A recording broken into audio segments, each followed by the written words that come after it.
Quand la Bible dit marcher par l'esprit, c'est-à-dire prier. Jésus pouvait dire aussi à ses disciples, il dit veillez et priez afin que vous ne tombez pas en tentation. Il dit l'esprit est disposé, la chair est faible. La chair vous fait faire ce qu'elle veut si vous ne priez pas. L'opposé des désirs, des passions de la chair, c'est la prière. Mais la prière sans cesse. C'est pourquoi il a dit veillez et priez. Quand on dit veiller et prier, c'est pas forcément passer des nuits sans dormir. Veiller et prier, ça veut dire prier tout le temps. Ça veut dire veiller sur la prière. Ça veut dire veiller à prier. Ça veut dire soyez tout le temps en prière. Paul le dit littéralement en disant priez sans cesse. Comment est-ce qu'on n'est pas passionné des choses? C'est en étant passionné de Christ. Passionné par quoi? Par le moyen de la prière. Tu es toujours en prière.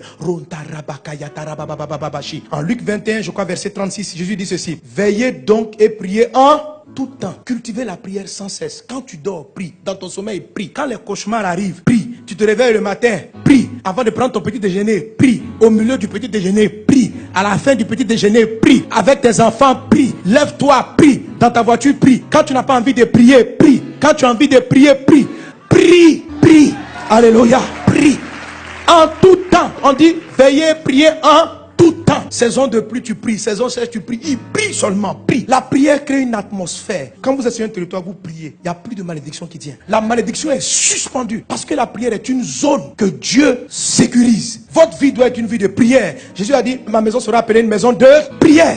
Et qui est la maison de Dieu? C'est ton corps. Qui est la maison de Dieu? C'est l'église. Ça doit être une atmosphère de prière. Vous savez, mes amis, les disciples ont vu Jésus marcher sur la mer. Ils n'ont pas demandé à Jésus, apprends-nous à marcher. Ils ont vu Jésus ressusciter les morts. Ils n'ont jamais dit à Jésus, apprends-nous la résurrection. Ils ont vu Jésus guérir des malades. Ils n'ont jamais dit à Jésus, apprends-nous à guérir les malades. La seule fois, ils ont demandé à Jésus de leur donner un coup. Apprends-nous à prier. Nous, on ne sait pas prier. Apprends-nous à prier. Parce qu'ils avaient compris une chose. Que le secret de la vie surnaturelle de Jésus, ce n'était pas de faire des prodiges. C'était la prière. C'est dans la prière que le ciel se révélait sur la terre. Qu'on sortait de tout ce qui peut être malédiction. Prie en tout temps. Il y a des fois la chair n'a pas envie de prier. Quand elle n'a pas envie de prier, c'est là même qu'il faut prier. Elle veut dormir, puis tu pries. Même dans le sommeil,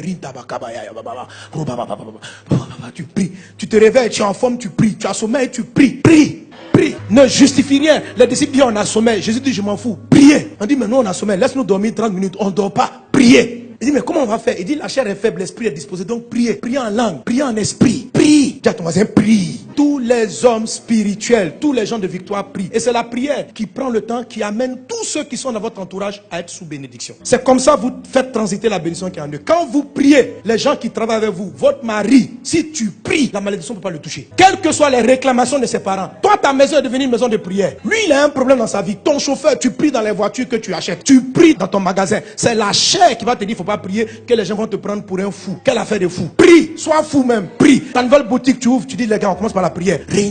Apprends à tes collègues à prier. Tu vas préserver leur vie, tu vas préserver leur famille. Ne sois pas un genre qui dit non, les gens vont penser que tu es un intello, que tu es un intello, tu as fait de grandes études. Comment tu crois en des choses comme ça? Les gens qui te parlent sont les diaboliques. Eux, ils vont faire des incantations avant d'arriver dans ton lieu de travail. Et puis toi, tu es prié, ils veulent te donner un complexe de il faut te jouer un homme comme eux. Tu n'es pas comme eux. Toi, tu appartiens à Dieu. Eux, ils appartiennent au diable. Ils vont faire les incantations, ils arrivent au travail. Quand tu les vois comme ça, ils sont calmes. Tu crois qu'ils méditent. Ils appellent le diable dans la boîte. Appelle le Seigneur. Tout ce qui t'appartient. Et même si tu es un employé, ce n'est pas ton entreprise. Le Saint-Esprit est supérieur à tous les démons. Tu arrives, tu vas paralyser la malédiction qui est sur la société. Tu vas paralyser. Tu vas changer la tendance des choses. Créer l'atmosphère de prière. La prière est une communication avec Dieu. La prière est le câble qui vous connecte au ciel. Alléluia. C'est un câble. Il faut savoir adresser la prière. Écoutez mon message sur 7 étapes pour une vie de prière de victoire. J'explique tout. La prière permet aux anges de monter et de descendre. La prière fait descendre le ciel sur la terre. La prière suspend toute malédiction dans un environnement donné. Amen. Si tu pries que tu vois la malédiction frappe encore, augmente ta prière, augmente seulement. À un moment donné, elle va renverser la situation. Si une maladie persiste dans ton corps, prie, prie, prie, prie, prie, jusqu'elle va partir. Prie. Pierre avait une réclamation. Jésus dit, j'ai prié pour toi. La réclamation va plus avoir son effet. Donc il a régné, il est revenu à Jésus. Satan n'a pas gagné. La prière a sorti l'apôtre Pierre d'une réclamation satanique. La prière va sauver vos collègues. La prière va sauver votre conjoint. La prière.